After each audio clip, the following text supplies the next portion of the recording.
The #1 most repeated comment on our YouTube channel is, when is Mark going to show us his fish tank for real? Well, you're in the right place. Right Today's now. the day. That's what we're going to do. The answer's right now. Yeah. So, yes, we're going to do a walkthrough of the tank behind me. Just because everyone's asking, it's 987 gallons. It's a drop-off tank. So there's the upper section. I'll show you the whole thing in a bit. And then there's a deeper section. But how did it get here? Why did I do this? Let me jump over to computer. I'm going to show you some pictures to give you some background of this thing. Because in true Reef Junkie style, I was like, I want a bigger tank. That means I'm going to have to add on to the house. And it was like no discussion. Like, okay, cool. We're just going to add on to the house. That's what we do when we want a bigger aquarium when you're a Reef Junkie. So that's what I did. So I'm going to jump over to my computer. Let's go through how this whole thing started and where we are. Then we'll do a quick live walkthrough. I'll show you the tank. I'll show you the filtration because, yes, everyone's been asking, when am I going to do that? And thanks, Stan. I got to give a shout out to him for the idea of saying, hey, walk us through it. What would you do different? So that's what we're going to do. But with that, let's go look. Let's going to jump back in the past now, and I'll show you how we got here. So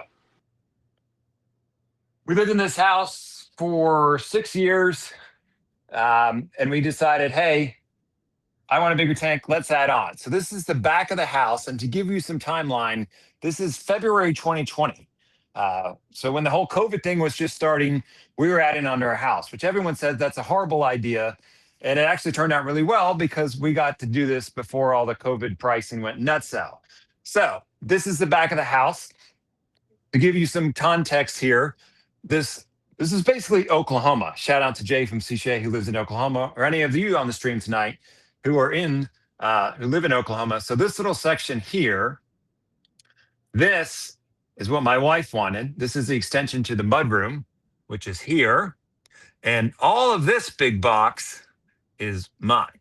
This is the addition to the house. That will be the fish room. Now, I'm currently standing on the second level, right above here. So fish room below, we take this upstairs, and the fish tank actually straddles this wall. So I'm going to talk to you about that a little later in the stream. Just keep this in mind. At the moment, the fish tank is straddling. Hey, Mark. Yes. I'm still seeing just one photo of the house. You're talking about things that I'm not seeing. Yep, that's because we're not there yet, Yeah, Jimmy. same here. Calm down, grasshopper. You're like, I'm here. Okay. I'm all right. Never mind. Okay. We got to give people the context, Jimmy. I'm just letting them know where we're going to go with this. Okay, so since Jimmy's hustling me along, this is how Jimmy and I work. We're just very frank with one another. It's a lot of fun. Okay, so we added on to the back of the house. And before I go on, if you're wondering what these pipes are, this is electrical conduit for the generator. Because I said we're adding on to the house, why not add a generator at the same time? That's what that's about for those of you that are wondering. White pipes, floor drains, and a drain in hot and cold for the sink in the fish room, which we'll talk about later. So the fun story about this is when they laid this thing out, it was only supposed to be 8 feet wide. And then I looked at it and said, I need to go bigger, which is what every saltwater aquarium should say when they're thinking about buying a tank. You want to go bigger. I said, hey, let's make it another foot. So we dug it out another foot and I added a foot to the extension. So let's fast forward because Jimmy's impatient. I'm not going to fast forward that much, Jimmy. You got to hang on. So we added on to the house. And when you do that, hang on, let me show you the right photos to give you some more context.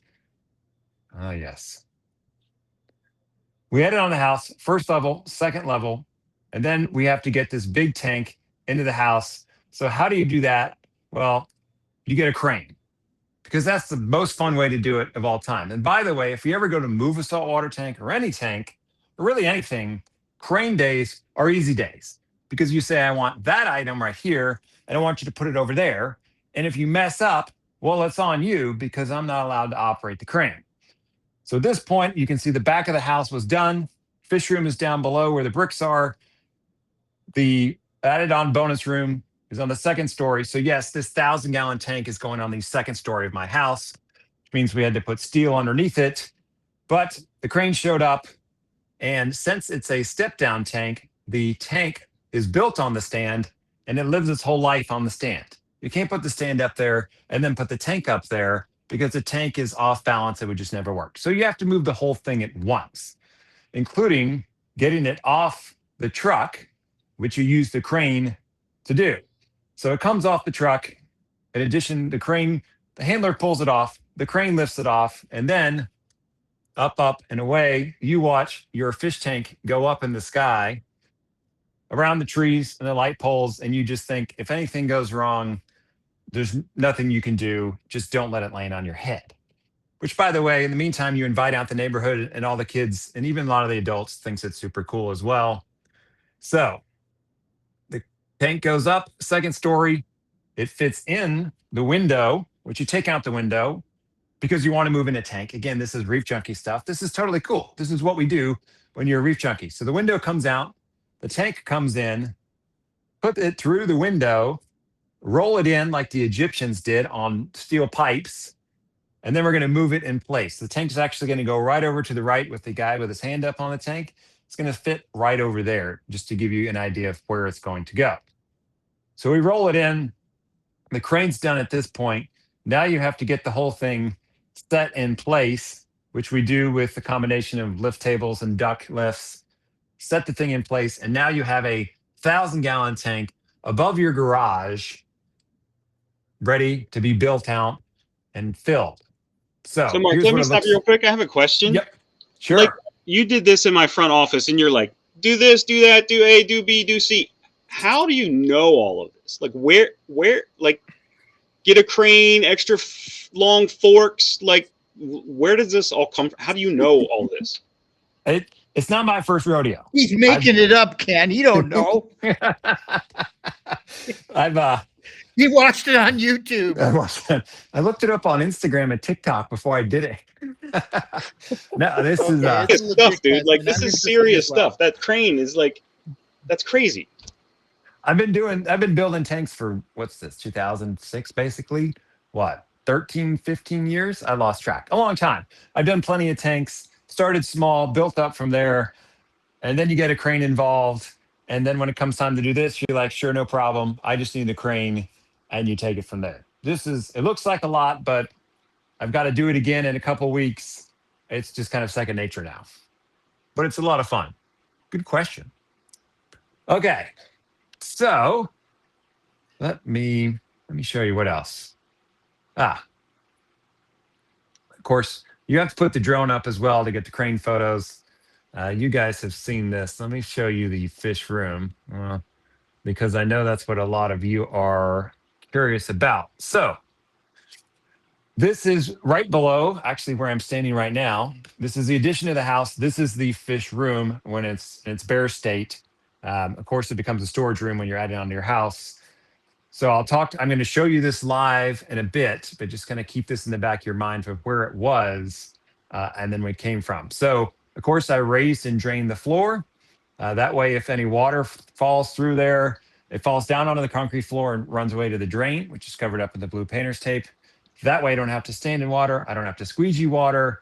Makes a big difference. I'm doing this on 2 client builds right now.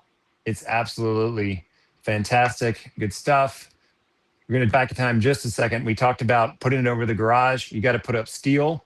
Here we are putting up steel to support the tank, because no, I wasn't going to trust wood to do that. The tank is about 10,000 gallons, or sorry, 10,000 pounds-ish, all loaded up. So we put up steel. All right, so let's jump forward here. Let's see what else. Someone's comment. Did you see that, Mark? What? I can't see the comments. Someone's comment just popped up. Did you read that, Ken? Me showing my husband we need an addition to the house. LOL. Megan. See, this is great. That's funny, Megan. Like, hey, Penelope, I know my wife's watching this too. This is what we're doing next. It's so cool, dude. Keep going. Sorry. That's fine. No, I mean, look, if like any of your spouses or partners are like, you're kind of over the top with the saltwater aquarium thing, be like, look what this guy did. He's absolutely off his rocker. At least I'm not doing that. And then you quietly and go do that. Yeah. Okay, so here's the tank in place to give you a sense of where it is. That's my son years ago. That's it before I build the whole thing out. Okay, with that, let me just take a pause for a minute, find some other photos for you. Do we have any questions, Ken, or Jimmy, that you see that I need to answer before we jump into this thing? People want to know what it costs. They said it probably cost you $5,000 just for that crane. Actually, the crane was like a lot more affordable than I thought. I was like, you're going to do what? I was like, great. Can you be here tomorrow? Let's go. Okay. I actually thought it must be very competitive in the crane industry. I don't recommend you get in it. It would be slightly nerve wracking. But now, that being said, I'm going to switch off the photos, Ken. Let's go back to the tank. I'll do a walkthrough of that. Just a quick, someone asked, how much does a crane cost? I was going to do one actually in Manhattan.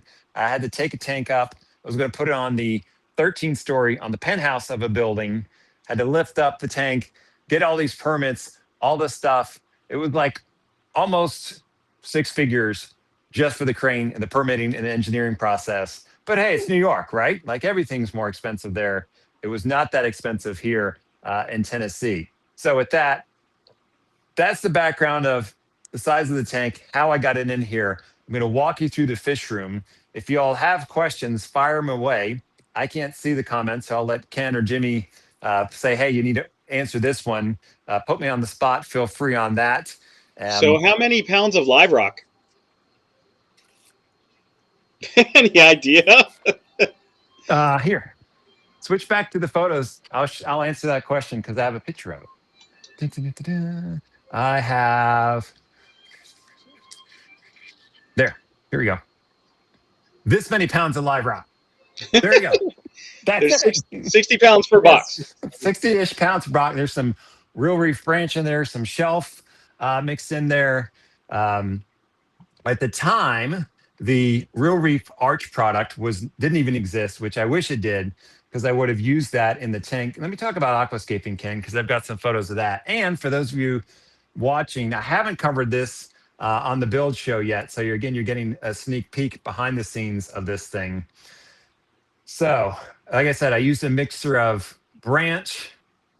We had shelf rock in there, the regular, what I just call football rock, but the arch product was not out yet. If I had to do this again, I would absolutely use the arch product. It's absolutely fantastic. But I just started building it. Like any live rock, you just start putting things together and you use it as a good excuse to buy your son some Legos because, hey, you got to push the sand around the tank and you need an articulated dump truck and a shovel to do that. So that's how I got the sand in there and then just built out the scape.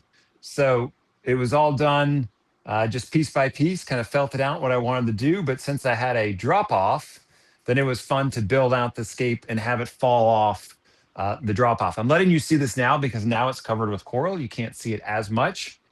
But how many total pounds? I don't know, 800-ish, something like that, 700-ish. But we definitely use the arch product if I was going to do it again. So with that, we have a couple of questions. Who built the tank? Is it a custom tank? it is a custom tank built by Planet Aquariums. Good question. Everything I do is custom. Yeah. All right, Ken, let's reinforce the floors, or you did it with steel to start, or how did that work? Yeah, no, the steel was, we added the steel underneath the floors when we did the addition. The tank actually sits on the steel. It sits on the floor, but then there's steel I-beams right beneath the floor. So the existing part of the house actually doesn't really carry any of the load. So all the tank is on steel, which helps me sleep at night knowing I've got 10,000 pounds over my garage up in the air. It's not like it's on a first story slab. It's 15 feet up in the air. Why not? Again, if you're a reef junkie, this is normal stuff. This is what we do. Well, your friends think it's weird, but that's fine. They don't have to understand. It's like the Jeep thing. People don't understand. It's a reef junkie thing. People don't understand. That's fine. They can admire your tank. Okay, with that, the pictures you saw were 2020. This is 2025. I've lost track. So let's do a walk around. I'm going to take you for a little tour of the tank. Let's see what it looks like today. Take you to the other side where it's dark and pretty. Hey, Mark, yep. What date did you actually put water in? January 2021, because that's when I got COVID and was stuck at home. Okay. Oh, this is trippy. This is backwards. All right. Is that one of those giant octopuses from Octonation? It was. I bought that at one of the Reefer Paloozas. Okay, Yeah, that's so right. this is a Peninsula tank, which I highly recommend. If you've never had a Peninsula, get yourself one. It will change your life because it's 3 tanks, 1, 2, 3 in one. We have everything is backwards, so you have to forgive my pointing. This side of the tank, we have my favorite view, which is the long edge. You get to look down the tank here, and then you get the other side of the tank. So you really get 3 tanks in one because the Aquascape looks different on this side than it does here, than it does here. When you really want to step up the game, you do a drop off. So let's talk dimensions. 12 feet long. Upper section is 30 inches tall. Lower section is 48 inches tall. And the whole tank is 4 feet wide. Here's some inside information for you. If you ever do a Peninsula tank, don't do it less than 36. Really, 30 is the absolute minimum. 4 feet wide will absolutely change your life. It's fantastic. So, Someone said you should have a 24/7 live feed of your tank. you know, that's been mentioned, but then like I forget that it's on and there's not a QR code for that yet, and I'm not willing to make one. So, Yeah, I've traveled with this guy. We don't know. We don't want to see things that you've seen around him 24/7. Okay. So 987 gallons, 12 feet long, 4 feet wide, 4 feet here at the drop off, 30 inches here on the upper part. Always knew that I wanted a mixed reef. So I built it out that way. The Aquascape, I know it's drawn in here, but the idea was that I would take inspiration from the places of the world that I've been and the dives that I've been on, kind of build that into the scape. So this section is the cavern section. So this reminds me of my dives in Vanuatu, which carries on a little bit to here. This is the denser part, rock more together, which is more like the Fiji diving that I've done. Fantastic place, by the way. Highly recommend it. Hillary didn't want to go when I asked her. I don't know why, but that's another story for another day. And then the drop-off section, this reminds me of the Bummies. If we have anyone from Australia joining us, probably pronouncing that wrong, you can fix my enunciation on that. Drop-off section reminds me of the Bummies in Australia, where Jimmy and I have been there in the deep section. So the Aquascape was supposed to remind me of the dives. Now, I have all types of fish and coral from different parts of the region of the world. I didn't want to go just region-specific tank because I've seen too much pretty stuff all over the world. So I wanted to do something different with that. Okay.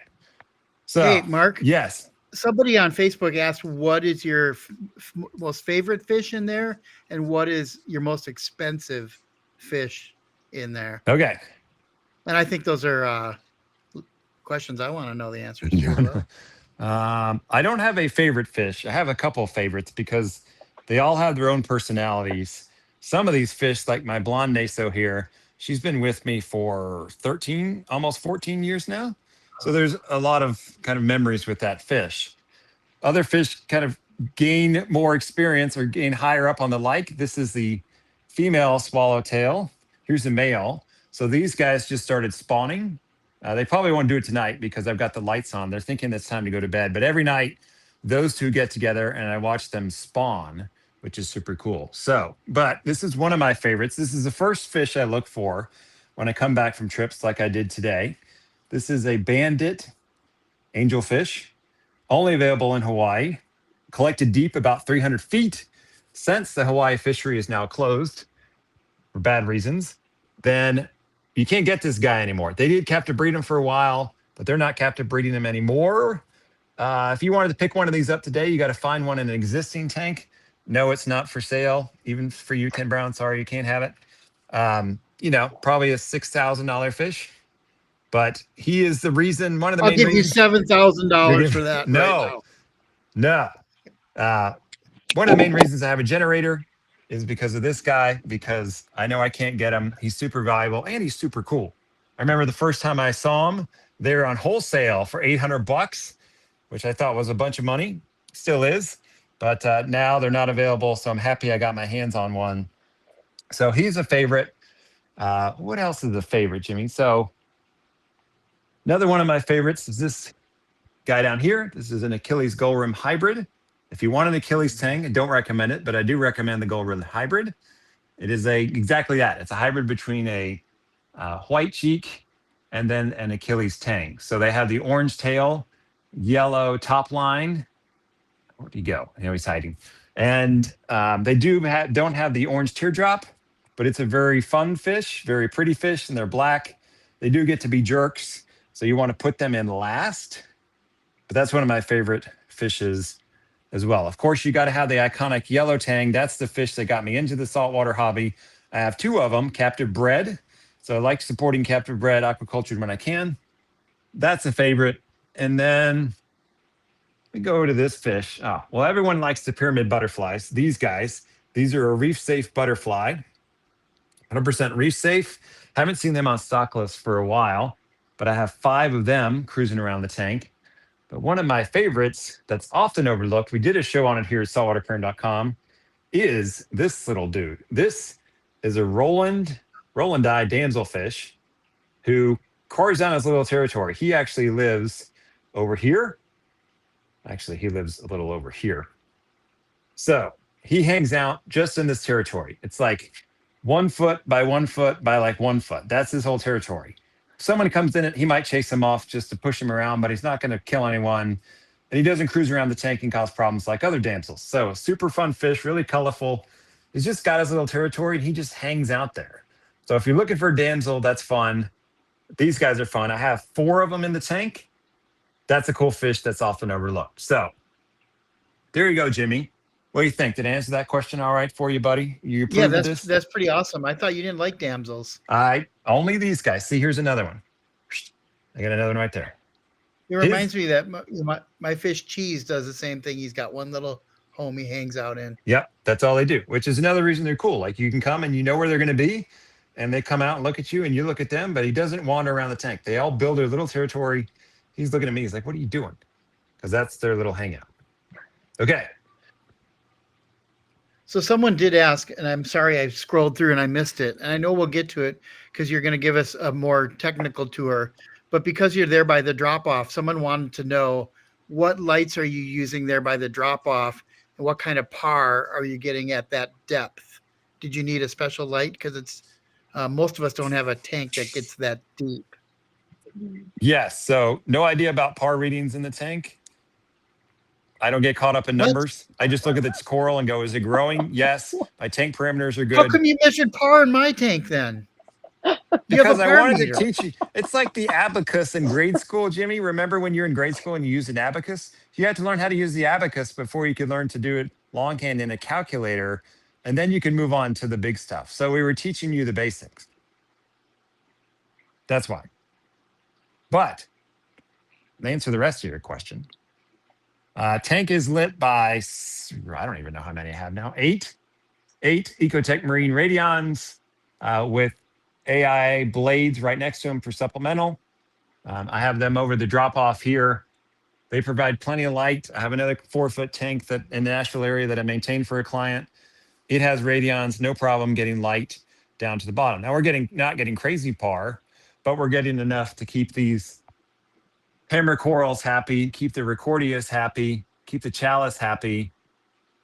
So I don't go nuts on par numbers. We've got some LPS down here that's happy with it as well. So don't know the numbers, but I look at the coral and know everything looks good, and it runs with that. Great question. All right. In terms of flow, when I started the tank, I did not have the MP60s on the back, on the end of the tank here, because I didn't need them. I didn't have a lot of coral growth. But in time, I added 2 MP60s on this end. We added the AI Gyre product as well, which I like that. It provides a little different flow. I can actually make it run backwards, which is fun to push the water down here. And then on the overflow end of the tank, there's 2 MP60s on each side. So there's 2 here, and on the other side of the tank, there's another 2. There's also 2 closed loop systems underneath the tank, pulling and pushing water around the system as well. I definitely need more flow in this thing, especially with these big corals that tend to get in the way and block stuff. Jimmy, do you want a frag of this while you're at it? Or Hillary? I can easily cut it up for you. No problem. Yes, Yes. absolutely. Okay. I just Purple came back. Slimer My too? internet dropped. Oh, What I okay. missed. Here's one of your favorite. This is another fun fish, by the way. The old hawkfish. Not the one that like Jimmy had that killed everything. But the long nose is a fun fish. There he is. Okay. So that's what happens upstairs. To give you again context, this is above the garage. Right below me is the garage. That's the addition. Right below that is the fish room. So let's go downstairs. And if you all have questions, fire them off. Jimmy or Ken can ask them. I'm going to take you downstairs, show you the filtration, what makes this thing tick. Let's go for a walk.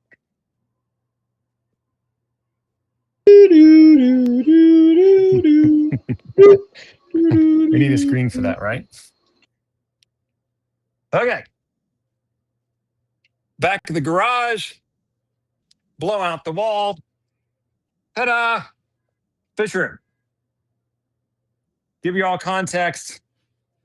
9 feet wide, 9 feet wide-ish, 20 feet long. It's about what it is. As I said, raised and drained flooring. This is a fiberglass product. Water falls through the floor. Actually, let's demonstrate that. I don't have to stand in water. It drives me crazy standing in water, even water on the floor. You spill water, it falls right through the floor. You're not standing in water. It drains away. I don't have to squeegee stuff. I can put stuff on here. It's dry. Absolutely love this stuff. Not cheap, but it's great. So even though this tank, this fish room is 9 by 20, you run out of room very, very quickly. So much so that I had to make some decisions on things. Maybe I had to give up something. One idea was that I wanted a frag tank. I knew I wanted a frag tank.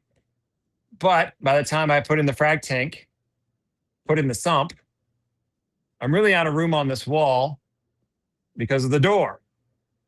Well, what do you do when you run out of room here? You do like they did in New York City where Jimmy is.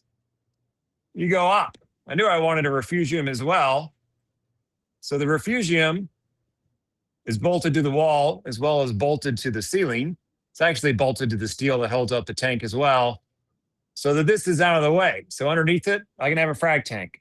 No more frag tank or refugium. You have both by going vertical and getting it both done.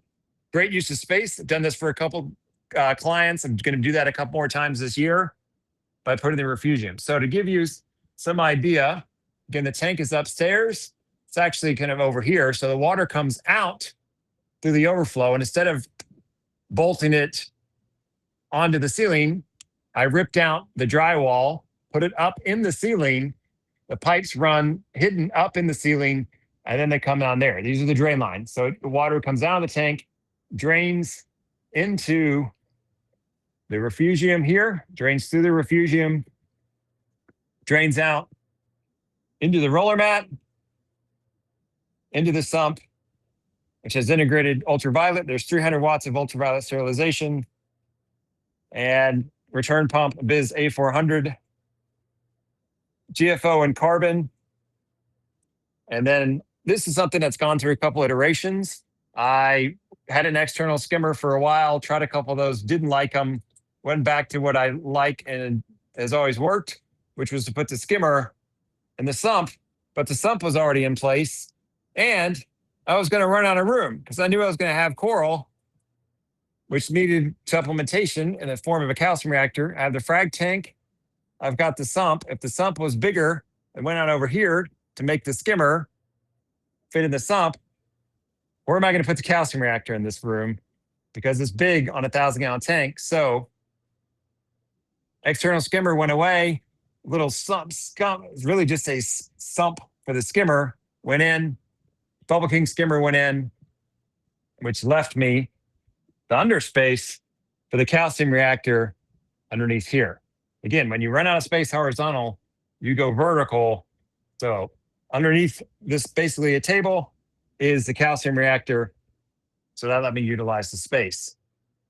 Big on automation. Everything gets controlled by Coral View Hydros. It gets primary control. Apex does control of the lighting, but it's mainly run on the Hydros now. Switched to this a little bit ago. Been very happy with that. All these products here you can see at saltwateraquarium.com.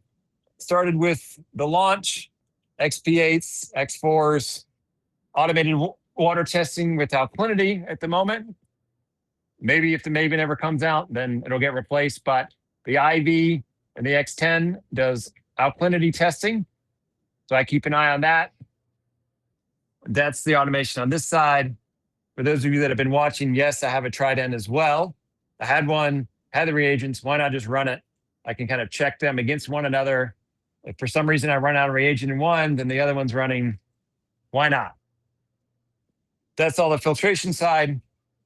Other side of the room is 200 gallons of RODI water and salt water, so that I have at least 10% water change on hand at any given time. 200 gallons each, 200 gallons of RO, 200 gallons of salt. Where's the RODI unit? Well, I really didn't have room.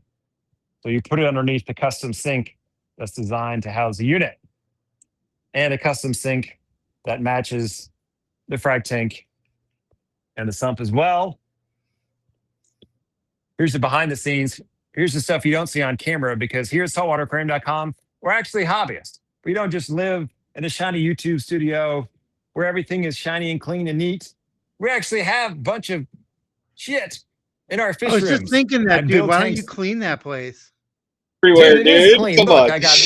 I got boxes of stuff. Like, look, see? Everything is organized. Testing stuff here, elements. Anyway, point is, we actually are real hobbyists here at saltwateraquarium.com. So our studios, you have some of this stuff. Also in the fish room, you got to have the fish freezer. Keep all your fish food in here. And of course, the human food. Hey, that looks good. Maybe I'll have that when I'm not on camera. That's some ice cream sandwiches. Keep the fish food in the freezer. Talk about making your spouse happy. Here's LRS. This is what I feed my fish. We have this here at saltwateraquarium.com now. This is my primary diet for my fish. I had the herbivore frenzy because it has nori pieces mixed in. I'm never mind giving my fish extra nori. So I have a freezer that's just for fish food, but somehow human food makes its way in here. But it keeps all this fish food, even though it doesn't stink, your spouse is going to think it stinks, keeps it all here in the fish room. So that's there. Quarantine tanks. I quarantine any fish that comes into my system or any of my client systems.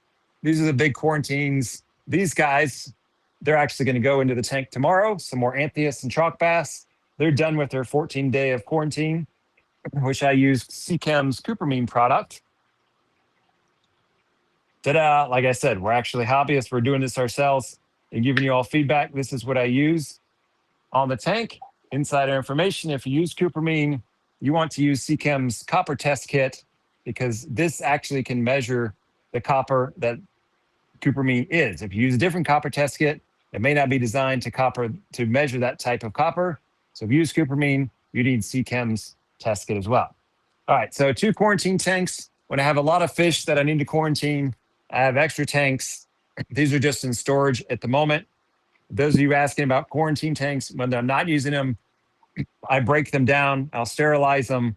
They get dried out and ready to use again. Mark, I bomb the tank with nitrifying bacteria. Get it going again. shameless plug, but people are asking, what is your job? Like, what do you do for a living? Do you just work for Saltwater doing YouTube, or do you want to tell people like who you are? Maybe, I guess. I do a couple things. Videos here at saltwateraquarium.com. I build and maintain saltwater tanks. I actually flew in today from Washington, D.C. I have to move tanks. I was checking on existing clients as well. I maintain tanks, build and maintain them here in the Nashville area, but aquariums, saltwater aquariums specifically, that's the whole gig. This is all I do. This isn't a side hustle. If that's you, that's fine. I'm just saying for me, I've been doing this full time for, what's this, 2016. Sorry, 2026. Been doing it full time for almost 18, 19 years now.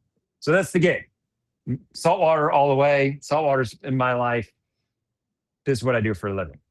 Part of that is building tanks, stocking tanks, which is why I have the quarantine system and the frag grow out system as well. So I can quarantine fish and put coral in client systems. Okay, we got any questions about the fish room? I'm going to go to this side since you guys think I'm so messy because that's real life. I have a question. That the floor being up above, you have that the concrete floor underneath. Does that before you put that grate floor above it, did you have to seal that concrete knowing that it was going to get wet a lot? I didn't, and I should have done that probably. I don't have any problems with the concrete breaking up underneath here, but if I had to do it again, I would seal So this you're thing. doing a house with that floor right now in Texas?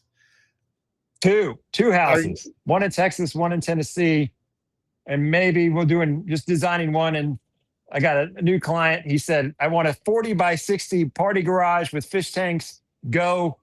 I get to design the whole thing. How's that, That's Jimmy? pretty rad. So will you seal? That'll be a concrete floor that you'll seal? Yeah, I'll recommend that they seal it. Of course, anything recommendation is up to the clients if they want to do it. But that's not sealed because it's I'm above it. I would have done that if I could do it again. I would just go ahead and seal it, but it's not sealed currently. What would you do different? What things would you do different? Like, is there anything that you want to refurbish or you're a little disappointed with, or you just maybe overlooked? Because I mean, it's an overwhelming system with lots of pieces. I don't even know how Jimmy, you did it. What do you mean it's overwhelming? It's very basic. Well, honestly, Refugium, sump, skimmer, water goes you're back right. upstairs. What's so hard in about fairness, that? It's the same, just a larger scale. You're right. It kind of is. I think what people don't realize is it's been a progression. You just said how long you've been in it, but the first thing when I saw Mark speak years ago at one of the conferences, I was video recording him, and a thing that stuck out in my mind was he told everyone, "This is my first tank." Showed a picture of him when he was a kid. This is my 500 gallon. This is my whatever. And he just said, if you're going to get a tank, the first piece of advice I'd have for you is go bigger than you think you want, because it's going to get small fast. Yeah. There's two parts of my saltwater life. This is a good question here. And I'll talk about tank sizes because, yes, that's a part of it. I got into the hobby in 1989 because my father bought me a tank on Christmas Day. That was my Christmas gift. I'm pretty convinced my father wanted things for himself, so he just got it for my brother and I, so that way we could take care of it and he could live vicariously through us. So I had freshwater tanks. He's like, hey, you're ready for saltwater? Come downstairs. There's a 75-gallon oceanic tank with the oak trim on the oak stand. You've been in saltwater aquariums long enough. You remember this. It had an undergravel filter and fake coral that we bleached once a week because how cool you were as a saltwater aquarium keeper is how white your, quote, live rock was. Your live rock was nothing but large coral skeletons. I actually may have it up underneath the tank upstairs. I'll check on that. I may show you that later in the stream. So 1999, I had a 75-gallon tank. We didn't keep coral back then. It was really a predator tank, but it didn't do so well because once a month I was taking out the rock and bleaching it. I would dechlorinate it, but of course it was killing off a lot of the nitrophine bacteria. Fast forward a couple of years, got out of saltwater aquariums. I actually got into horses. There you go, Jimmy. Did you know that I was a rodeo guy for a while? I did. You did, right? Okay. And I know your wife still rides horses. Yes. So got out of aquariums. Fast forward to 2007, 2008. I bought my first house with my wife. She said, hey, happy birthday. And she gave me a freshwater aquarium kit. And I looked at it and said, oh, let me just laugh real quick. That's hilarious, by the way. Oh, sorry, dude. I feel the pain. I feel the pain because my wife bought me a 42-gallon oceanic hexagon. And I'm like, I'm making this saltwater. I don't care. Yeah. And that's exactly what I said. I go, did you have the receipt? She goes, yeah, I have the receipt. I'm like, great. We're going to take it back and make it a saltwater tank. So we took it back to Petco and I went and bought all the stuff, how I used to do it 20 years earlier, setting up a saltwater tank, brought in a gravel filter and set it up again and relearned everything about saltwater tanks and figured out I did it completely wrong. This was a 29-gallon tank. So I had to go back and relearn everything about saltwater aquariums because it had evolved so much over 20 years. So that was about March. I had a 29 gallon. And then about July, I had a 55 gallon. And then about December, I got a 90 gallon. And that tank was with me for a couple of years. So I moved to Tennessee. Then I got a 235 gallon, 225. Then I got 300. And then we moved. A year later, we moved. I got a 375 gallon tank. A year later, we bought this house. I had a 450 gallon tank. That tank was up for 3 years.